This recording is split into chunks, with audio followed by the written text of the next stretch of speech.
Now, let's go to the final dimension here and let's talk about risk aversion versus risk taking. Kind of an obvious one, right? See, risk averse is really not about taking risk. You don't want a sales culture that takes risk. You don't want salespeople trying risky things, trying new things. What you want them to do is basically sell what we have. So the products that we have, sell the services that we have. Let's be very methodical on how we approach the market.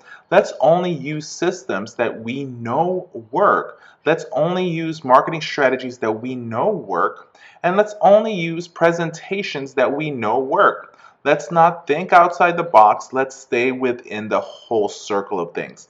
Let's avoid any risk. Let's stabilize the sales process and approach the market, and that's what we want to do. On the other side, you may want your sales team to be able to adapt to what's happening in the market.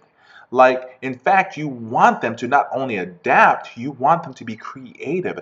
Think outside the box.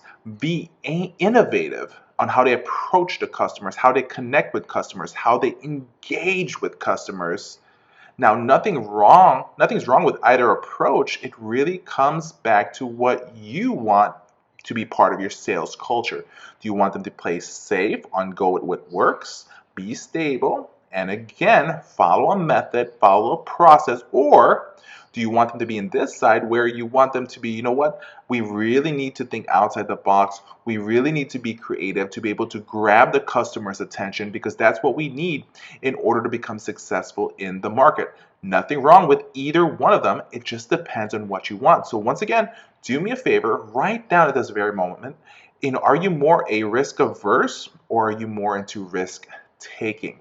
What do you want to be part of your sales culture? And then ask yourself, how strongly do you actually feel about that? So let's move on to the next video again, and let's look at the 6 dimensions, and let's talk through it on how we strongly feel about each of these, and maybe look at different products or different markets and see what type is a better fit depending on which dimension you actually look at it.